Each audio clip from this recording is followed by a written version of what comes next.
Salut à tous, aujourd'hui je vais vous présenter les dernières nouveautés de mon site web Canvas, un réseau social autour de dessins style pixel art, oui comme le r/place, et que je vous avais déjà présenté il y a un petit moment. Après la sortie de ma vidéo, j'ai reçu pas mal de retours, que ce soit en commentaire ou même avec des dessins sur Canvas. J'ai également pu voir des gros problèmes de modération. Donc avant de ressortir une vidéo, j'ai pas mal bossé pour être sûr de corriger le plus de problèmes et d'avoir une version maintenable si vous êtes nombreux à aller sur mon site. J'ai aussi pu faire pas mal d'améliorations ou d'ajouts depuis la première vidéo, que ce soit en termes de perf ou de fonctionnalités que j'aimerais également vous montrer.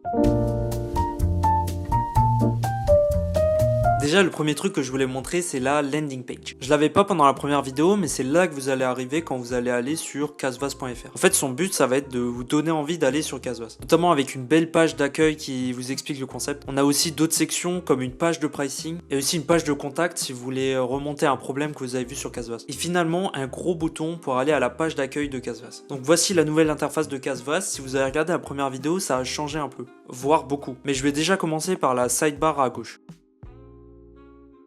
Déjà en haut, vous pouvez remarquer plusieurs nouveaux boutons. Le premier, c'est le Dark Mode, qui existait déjà mais qui était tout seul en haut à droite. Là, il se situe dans la sidebar au niveau du header avec d'autres boutons. Et un autre bouton, c'est le Changelog. En cliquant dessus, vous pouvez maintenant voir les infos de la dernière mise à jour du site. Ça permet de suivre l'évolution du projet et les nouvelles fonctionnalités qui sont arrivées dans cette mise à jour. Autre bouton ici pour changer la langue. Vous pouvez choisir de mettre le site en anglais ou en français. En fait, j'ai mis en place un système d'internationalisation ou I18N qui permet de gérer tous les textes dynamiquement.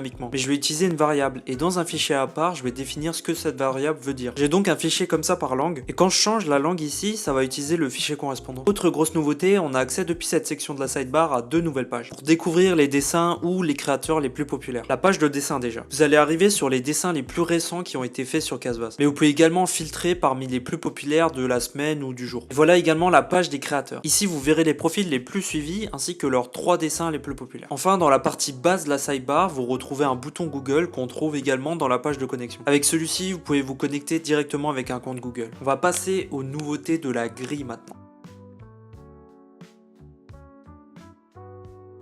Vous pouvez désormais ajouter des dessins en favoris. Vous pouvez retrouver ces favoris en cliquant sur le menu de votre compte ou dans votre profil.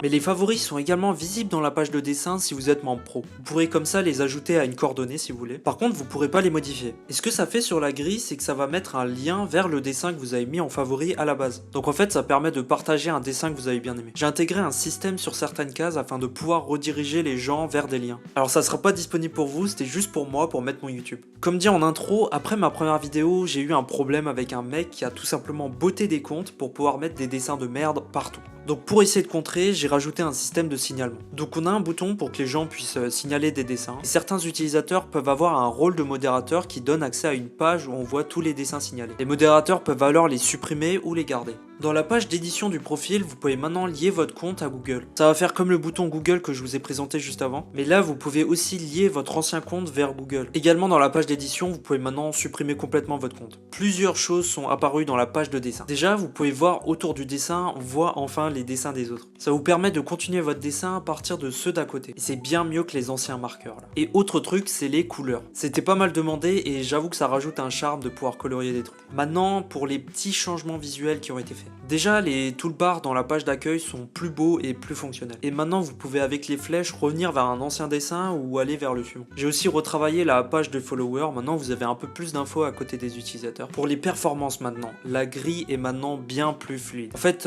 j'ai utilisé une autre librairie pour gérer les actions quand vous glissez la souris. Mais aussi, l'affichage des cases est plus rapide. J'ai changé l'utilisation d'image next vers juste une div qui permet de charger plus vite la grille. J'ai aussi intégré React Query, ce qui améliore énormément les performances côté client. On a un chargement plus rapide des pages que vous avez déjà consultées ou des dessins que vous avez vus. Ah, au fait, j'ai entièrement revu la base de données, avec aussi un reset complet.